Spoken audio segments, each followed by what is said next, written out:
Papo Rural. Oferecimento Plantio Jumil, a primeira concessionária Jumil do Brasil.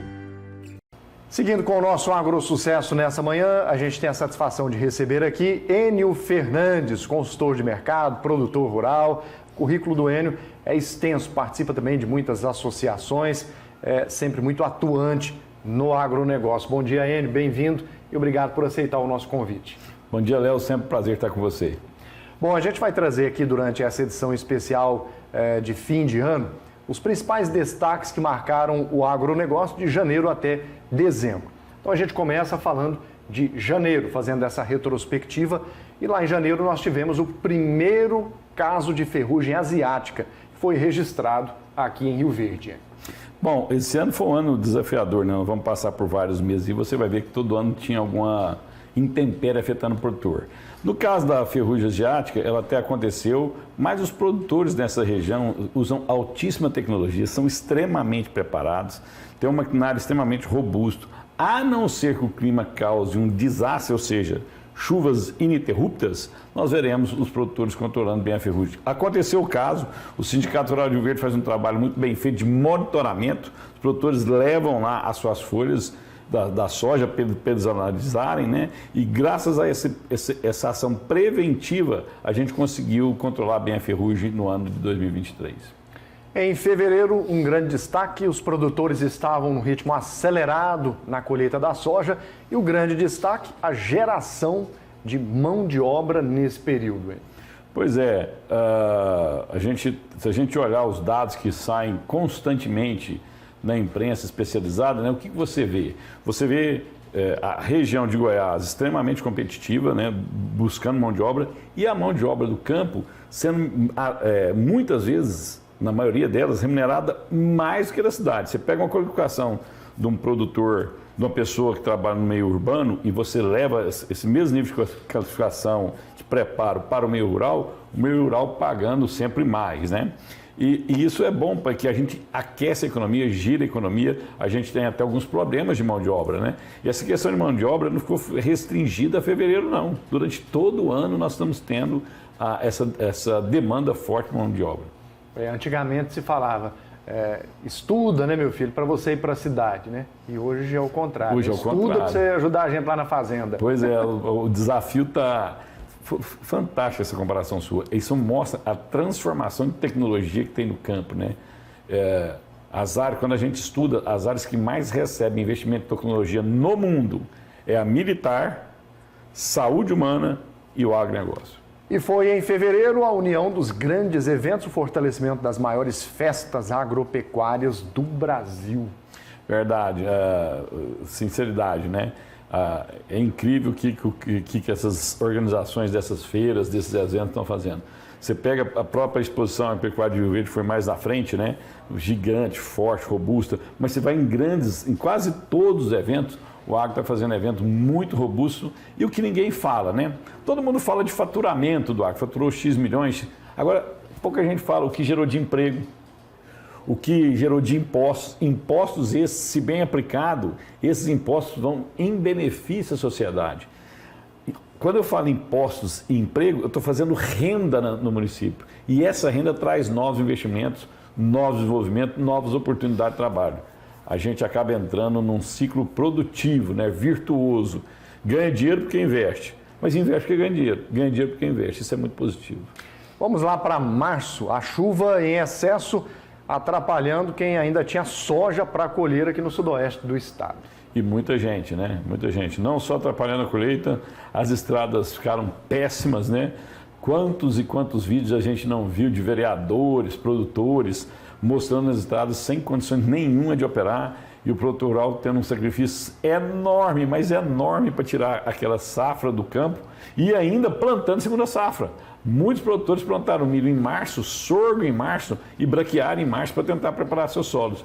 Foi uma batalha, isso foi muito dificultoso. Voltou o que eu te falei lá na questão da armazenagem. Chuva, dificuldade de colheita, o caminhão não voltava da fazenda do armazém para a fazenda, um caos total. O caminhoneiro também sofria bastante. Por que esse caminhoneiro sofria bastante?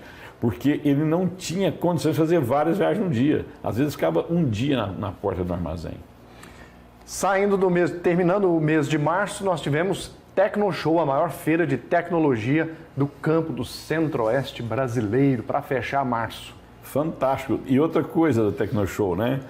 De novo, nós falamos, primeiro foi a demonstração da força do agro, né? A força política, um evento político já ficou no calendário, né? Todos os políticos, governadores, senadores, deputados, prefeitos de outras regiões, vereadores, deputados federais, estaduais, fazendo questão de participar. Isso mostra uma força política. Segunda coisa interessante, Léo, é que você olha que é uma feira internacional. Várias comitivas de outros países virem aqui para tentar entender o que esse produtor goiano faz, né? E eu até queria fazer um parênteses. Recentemente me chamaram para um evento que queriam levar alguns produtores para os Estados Unidos. Eu fui bem direto, falei assim, o que você vai fazer levando produtor para os Estados Unidos? Porque auge da tecnologia não é nos Estados Unidos, é no norte de Mato Grosso e sudoeste goiano. A maior tecnologia no agro hoje está nessas duas regiões. Ah, no mercado. Não, o mercado não está mais nos Estados Unidos. A Bolsa está nos Estados Unidos, a Bolsa de Chicago, que regula preço no mundo inteiro, e Nova York também. Depende do produto que você opera em Chicago ou em Nova York. Mas o mercado é a Ásia. E quando eu falo Ásia, não é só a China. China, Índia, Vietnã, Camboja, Singapura, tudo está indo para lá, né? Então, assim, hoje o produtor ele tem que visitar a China, a Índia, e se ele quer tecnologia, norte do Mato Grosso, sudoeste goiano. Bom, só para terminar, fantástica feira, não pelo faturamento. Faturamento, logicamente, é uma medida importante que nos enche de orgulho. Mas o que essa feira gerou de impostos? O que ela gerou de emprego? O que ela agregou de valor na região? Então, isso vai se consolidando, né? E interessante, para a próxima feira já está quase tudo vendido os espaços, quer dizer, um evento de muito sucesso, ele catapulta o próximo evento. Isso é muito positivo. O que nós precisamos fazer é o seguinte, entender não só da visão de faturamento, mas o que esses movimentos trazem para a cidade.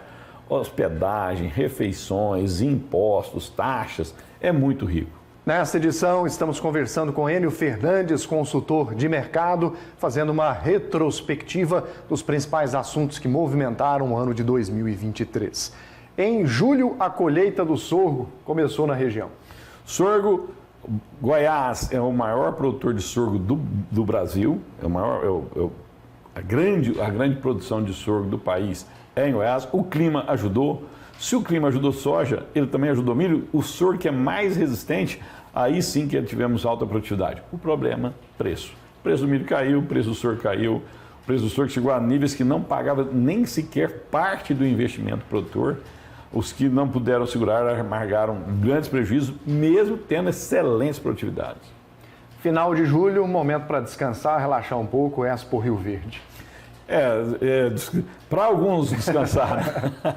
Para quem é da diretoria do Sindicato Rural, muito trabalho, superou todas e quaisquer expectativas, em público, em faturamento, em geração de impostos,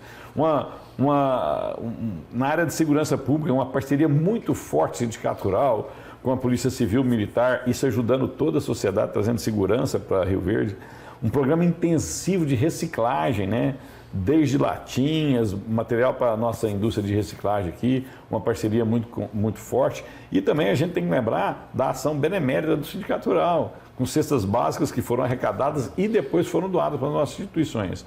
Essa festa é uma tradição, já não é dessa diretoria, né? Há muitos anos a gente vem fazendo, o sindicato vem fazendo a exposição agropecuária de Rio Verde, e cada ano a gente está se superando, né? Tivemos um desafio muito grande na época da pandemia, porque a gente parou um tempo, né? E o sindicato já tinha vendido, comercializado alguns ingressos.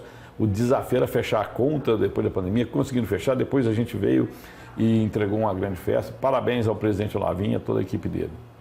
Agora entramos em agosto com outro grande desafio, queimadas aqui em Goiás, cuidados redobrados por conta do período da seca. Inclusive o Sindicato Rural de Rio Verde tem um trabalho muito importante também com a Brigada Aérea, Brigada Terrestre, né, através do Vanderlei Seco, que é o presidente da comissão, né, responsável por essa área. Léo, esse é um dos pontos mais importantes, né? Essa Brigada Aérea está consolidada há muito tempo, mas ela começou mais fortemente em Rio Verde. virou exemplo para o Brasil. Redes de televisão do Brasil inteiro vieram aqui entrevistar o que esses produtores estavam fazendo. E eles, mostrando isso nessas redes de comunicação, virou case de sucesso. Todas as regiões do Brasil começaram a copiar o que Rio Verde está fazendo. Hoje você tem Brigada Aérea em Caiapônia, você tem em Jataí, mas em quase todas as grandes regiões de produção agrícola você tem isso. E o treinamento que esse pessoal está, né, anos e anos de prática, às vezes eles são mais eficientes no controle de fogo na área rural do que os próprios bombeiros. Logicamente, o bombeiro tem uma formação muito maior em caso de acidente, incêndios nas cidades, o produtor não tem preparo nenhum para isso. Mas o produtor, com a união dos produtores, esses grupos de WhatsApp, comunicando rapidamente, acionando os aviões rapidamente, controlam o fogo no campo numa velocidade impressionante. E a gente tem que entender o seguinte, o clima de Goiás ele é extremamente seco do meio do ano, com temperaturas extremamente elevadas. Isso é característica do Cerrado. Período de chuva regular e período seco também extremamente regular. Com muita palhada que os produtores produzem essas palhas para proteger o solo, a biovida do solo, a microvida do solo, como braquiária, mileto, cotalária, sorgo, milho, às vezes misturando mileto com braquiária, braquiária e cotalária, tudo para proteger o solo. Na época da seca, com temperatura alta, a chance de ter incêndio é alta e nós teremos esse incêndio. O que precisa estar correto e ágil é como controlá-los. Então isso foi muito eficiente. Tanto é que a gente tivemos essas ondas de incêndio, mas que a gente comparar os anos anteriores, foi bem menos, né? Em Jataí, no mês de agosto, os integrados lá de Jataí contabilizavam os prejuízos depois que a empresa BRF cancelou os contratos com os avicultores. Essa questão é uma questão muito séria, não é só em Jataí, depois tivemos problemas em outras regiões. A gente que olha muito com detalhe, balanço e o mercado financeiro, né? A empresa precisava sim fazer uma readequação do seu fluxo de caixa, seus investimentos, priorizar investimentos que dessem mais resultado financeiro, até para manter a saúde da empresa mais robusta, para não dar para os problemas não serem maiores. Esses desafios continuaram ao estender do ano. O mercado de carnes começou a melhorar agora, né, no final do ano. Em volume nós estamos muito bem, tanto aves, suínos como e bovinos nós estamos muito bem em volume, mas em faturamento realmente pesou muito, né? E outra coisa, o custo financeiro subiu, né, Leonardo? Quando o Banco Central sobe a taxa de juros, a Selic, toda a economia sobe sua taxa de juros. E uma empresa como a BRF, que tem uma necessidade muito grande de capital, porque ela utiliza capital constantemente, né? O volume financeiro da BRF é muito alto, deu uma série de ajustes, mas graças a Deus parece que está melhorando. Fechando o mês de agosto com o lançamento do projeto Regenera Cerrado, 12 instituições de pesquisas, entre elas a Embrapa e o GAPS, parceiras desse projeto. Fantástico isso, mostrando o compromisso do produtor rural com o meio ambiente, né? Todo mundo fala que respeita o meio ambiente, todo mundo gosta do meio ambiente, né? Mas quem que investe, né? Quem que investe? Aí os produtores, vou falar especificamente dessa região, os produtores dessa região pegam 20, 25% do seu patrimônio e imobilizam. Aí há algumas pessoas que têm uma visão mais crítica, falam, mas eles imobilizam que são obrigados. Verdade. Mas mesmo imobilizando 20, 25% do seu patrimônio, é mais ou menos você construir sua casa e deixar um quarto e um banheiro fechado que ninguém pode usar. Eles gastaram esse dinheiro na aquisição, gastaram o preparo e não podem usar. Mesmo assim, eles ainda vêm com novos programas para regenerar o cerrado, para fazer plantio de árvores, para preservar nascentes, que eles não são obrigados a fazer isso. Proteger a área, passar a área para reserva legal, eles são. Mas mesmo assim, eles continuam investindo. Interessante é que esses produtores investem lá nas fazendas deles, mas investem levando esse conhecimento. Por isso que é tão importante essa parceria do GAPS com a Embrapa. Pega esse caso, esse modelo de sucesso e proliferam para outras regiões. O GAPS tem produtores que plantam em outras regiões e levam isso para outras regiões. É muito rico, isso é muito rico. E eu queria fazer uma pergunta, né? Quanto você que está escutando esse bate-papo nosso aqui, Quando você estaria disposto a doar do seu salário para o meio ambiente?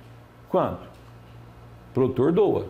Então tem muita gente que é ambientalista de ar-condicionado, de controle remoto, adora ver filme do Netflix, ou então na Amazon, ou Natural Conserve, algum canal desses de meio ambiente. Adora. Mas quanto que ele investe? O produtor rural investe por lei e por decisão dele. Perfeito. Em setembro, tivemos aquele vídeo feito pelo ator Márcio Garcia, divulgado nas redes sociais, que causou toda aquela polêmica, porque o vídeo era uma campanha para uma ONG criticando a produção leiteira no Brasil. Na verdade, assim, nós estamos com a necessidade de aparecer demais, né?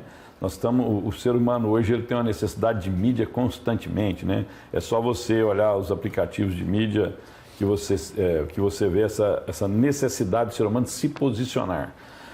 Eu não quero só falar desse caso, que depois o ator foi lá, pediu desculpa, tentou refazer o erro que ele fez de criticar uma coisa que ele não conhece. Não conhece. Nós também temos, você é um jornalista especializado no agro, os nossos bate-papos e as entrevistas que eu vejo com você e com outros atores do agro, sempre muito rica, perguntas que questionam tanto positivamente como negativamente o agro e dá a oportunidade do agro se expressar através de vários interlocutores que tem. Você tem conhecimento.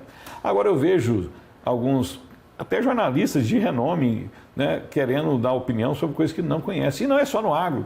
Eu vejo pessoas que não entendem nada de economia e sai um dado econômico e a pessoa lê 15 minutos, que 15 minutos? 2 páginas, 2 twitters lá e começa a emitir opinião. No agro é a mesma coisa, né? Nós temos muito palpite, muita informação, mas pouco conteúdo. Por isso é muito bom estar aqui com você, a gente discutindo com quem entende e se preparou para estar na sua posição. Muito obrigado. Fico feliz por suas palavras e por seu reconhecimento. Bom, em outubro nós finalmente tivemos aí a largada, o início do plantio da soja. O início, é até difícil a gente falar isso, mas foi um início de sofrimento que ainda não findou-se. Nós estamos no final de dezembro e tem gente que já começou a colher no Mato Grosso há 10, 15 dias. Tem pessoas que vão colher semana que vem, comecinho de janeiro no Brasil ali, vão começar a colher, final aqui em Goiás. E ou tem seja, gente bem adiantado, né? E tem gente que não plantou. E tem gente que não plantou. Eu tenho 29 anos de agro. Eu não vi um ano desse, nunca na minha vida. Geralmente, quando a produção é péssima, os preços explodem, ficam estratosféricos. Esse ano o preço não explodiu ainda, não estão estratosféricos. E o clima desafiador. E o clima desafiador, eu queria fazer um questionamento a todos. Não é no Cerrado, é no Brasil inteiro. O Rio Grande do Sul, chuvas torrenciais. Olha o que aconteceu em Santa Catarina. O sul do Paraná, um problema gravíssimo de excesso de chuva. Quando você sobe para o Cerrado, a região coração da soja no Brasil, o coração do milho segunda safra no Brasil, na verdade, o Cerrado é o coração do milho no Brasil. Por quê? 77% de todo o milho produzido é em segunda safra, Leonardo. Olha o desafio que é isso. E a gente chama de safrinha, né? Safrinha. E é uma verdadeira safra. E a grande safra, né? Então, esse sofrimento começou lá atrás, produtores com dificuldade de plantio, chove, perde. Eu tenho amigos meus que já perderam 3 replantas. Ele vai para a 4ª. Olha o custo dessa pessoa.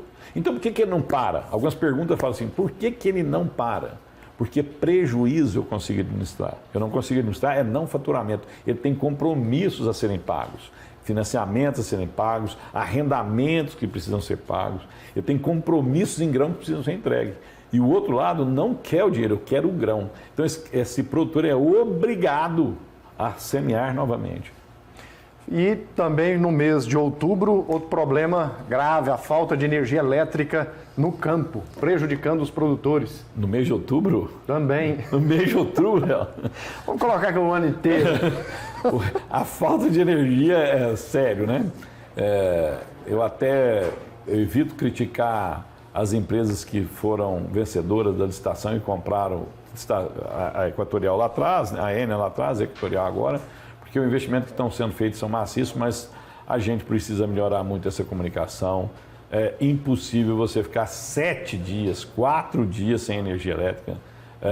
O prejuízo que isso dá, né?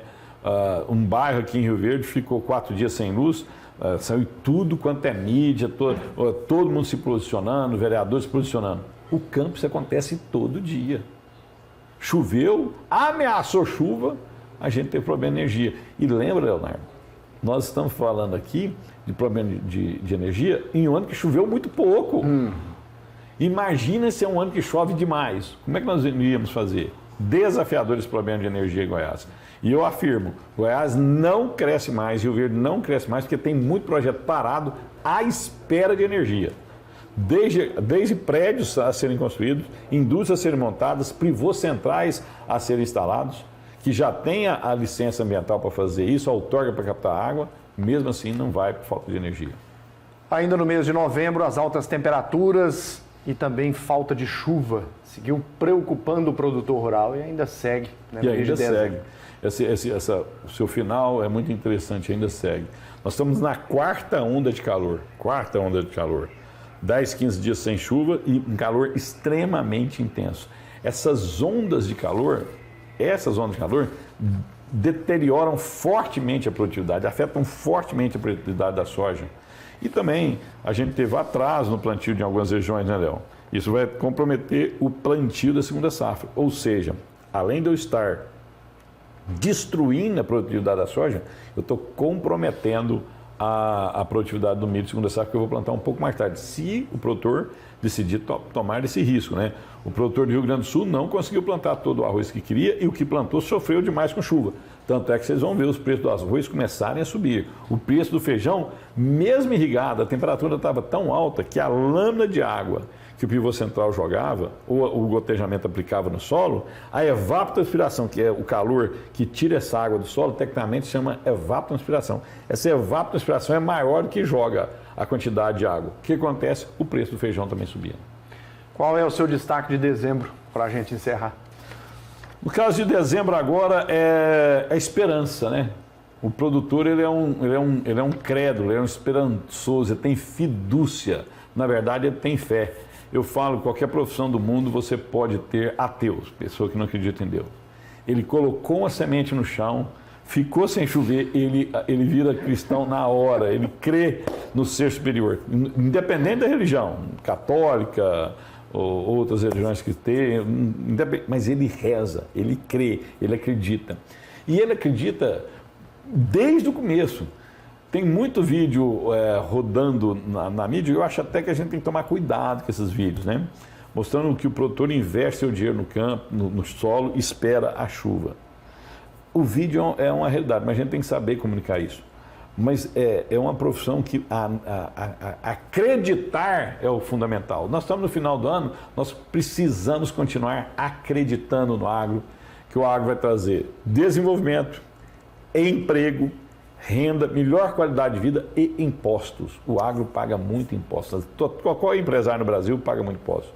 A gente só pede aos governantes, tanto municipal como estaduais e como federais, apliquem bem esse dinheiro.